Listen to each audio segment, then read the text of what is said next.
day to day.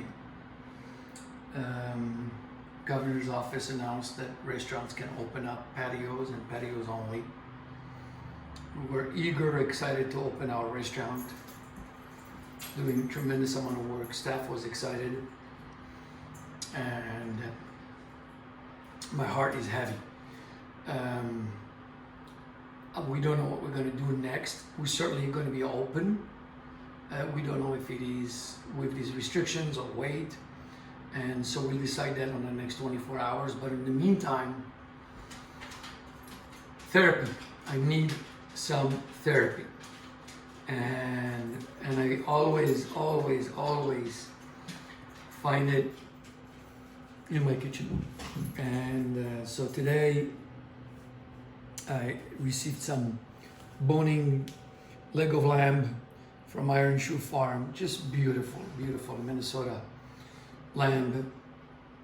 And we're gonna do it Mediterranean style. This is really a very simple but yet elegant and beautiful recipe. And it calls for a few things. Za'atar spices.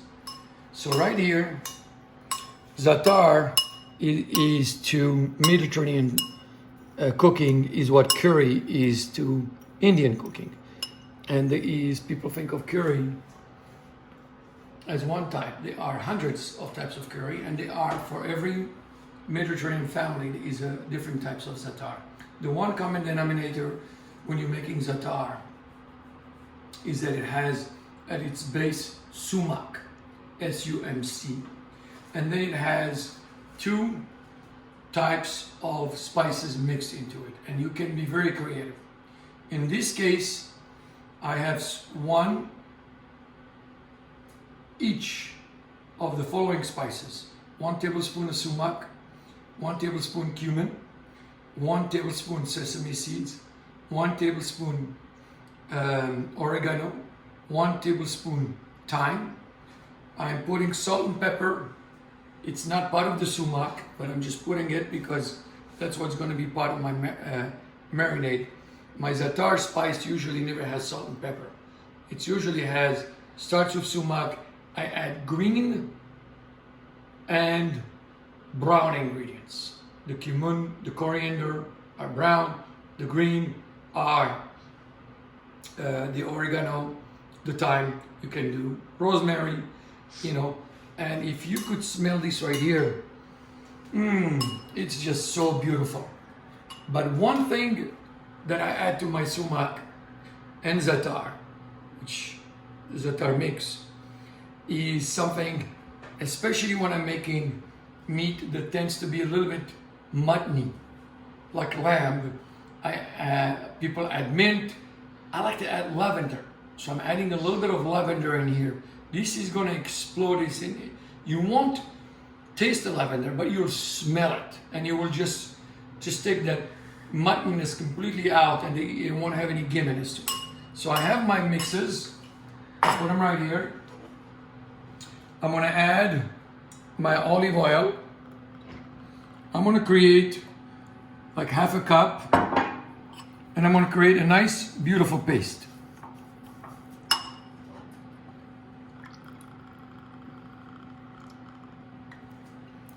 So this is and the great thing about this dish and mixing it with za'atar, a lot of people roast their lambs but marinate it before.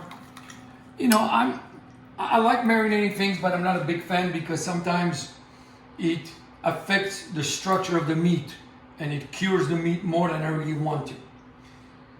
So I have my paste down in here, and now I'm going to score my meat. I have my meat with the fat side of the meat down and the top side, and I'm going to score it. I'm going to make little holes in it right here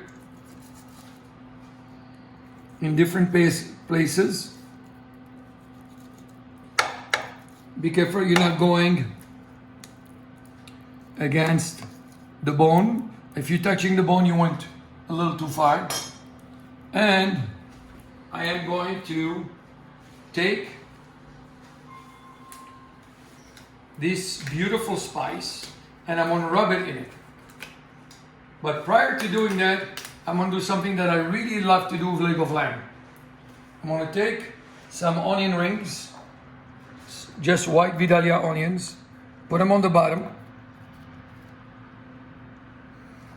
I'm gonna take a couple of different carrots, put them on the bottom, and this is where my lamb is gonna sit.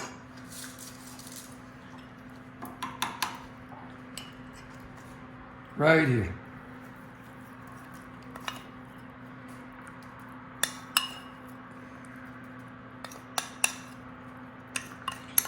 Right here. And then I'm gonna give this lamb the massage that it deserves while being really cautious to make sure I am all these little cuts that I put in, that I am introducing these little bulbs of garlic in them. Just right there. I'm gonna keep putting that in there, filling it beautifully.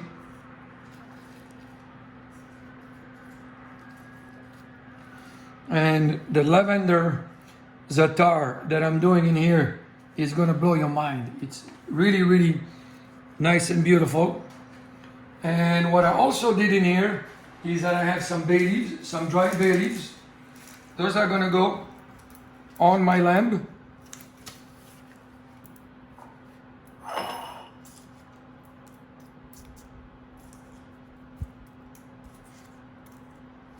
I'm gonna get some of my thyme.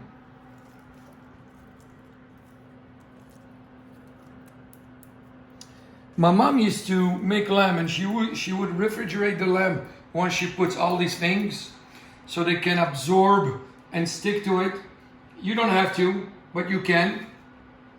Potatoes that I cut an edge on each side, and then I slightly score them on each so they can open up almost like an accordion. See that? I'm gonna put them right on the side in here. Now these potatoes are not at all seasoned. I'm gonna lightly season them with just a little olive oil, a touch of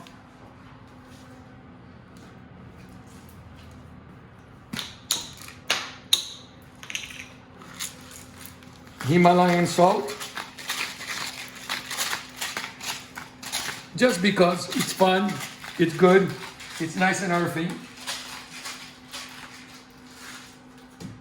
And my lamb is now ready to go in the oven at 350 degrees. Always preheat your oven, otherwise you won't have that Maillard effect. The Maillard effect is if your oven is not at the right temperature, your food will, the juices and the water in it will boil before you get the crust, and you will lose that caramelization and candy piece of it. I have a beautiful thermometer out here from our friend. What's the name of our friend? Dolly? Yes. And what I want, this is around a 6-7 pound lamb for each. For each 4 or 5 pounds, around 30 minutes. But what I want is when I dig my thermometer in there, and this is where I always encourage people to cook with their heart, cook with their smell.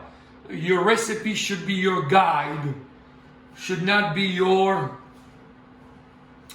Bible. And by that I mean, imagine if we all go to school and the first thing that they taught us in how to add was teaching us how to use a calculator.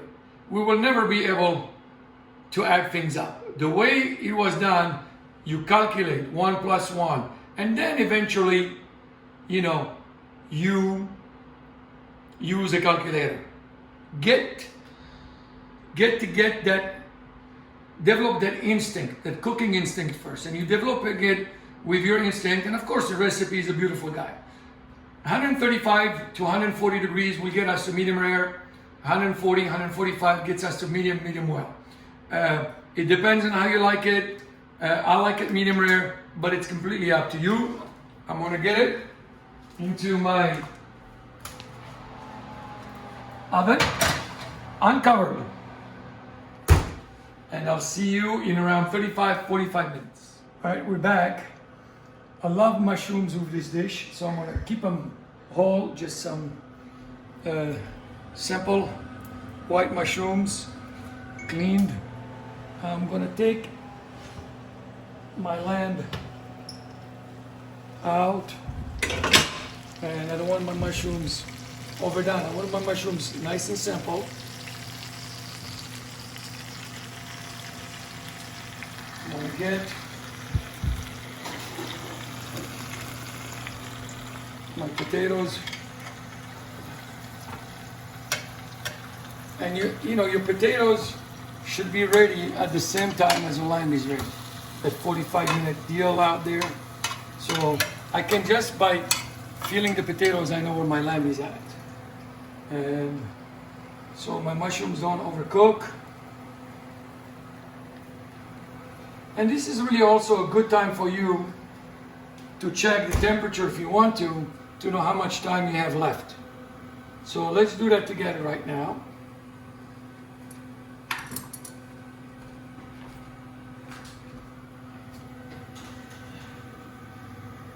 And I'm going to turn my escalli beautiful temper, and now make sure you don't touch the bone, that you are going in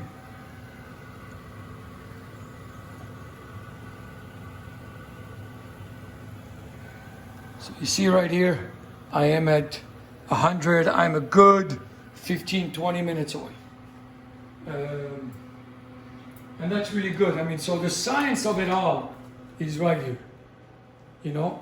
This won't kill it at all. And so this last 15 minutes, I'm gonna finish it off at a 25-degree higher temp and a light drizzle of olive oil. If you could smell what I'm smelling right now, you'll just be blown away by it.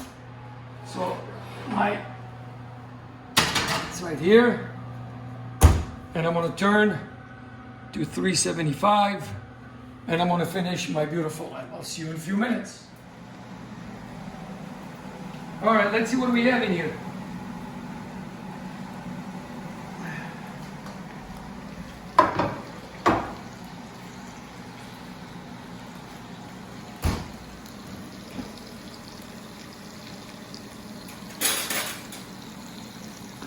Let's look. It should be beautiful. 135, 138. And I'm going to you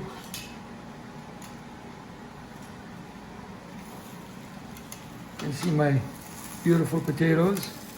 But here's what we're gonna do. We're gonna let this baby, we're gonna get it out. See that? Look at the carrots. They never completely and fully, they never got mush. They got as beautiful as you can get them to be. I'm gonna get, look at how my potatoes are.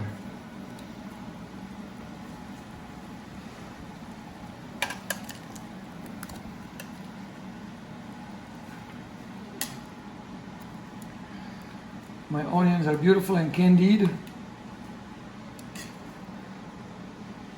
Using the old school tong. Those little tiny little shit out there, I've never been crazy about them. All right. Precision cooking happens with the heart. It doesn't happen with the tools. But I have a bunch of them anyway. Because, you know, that's what we do. Right here.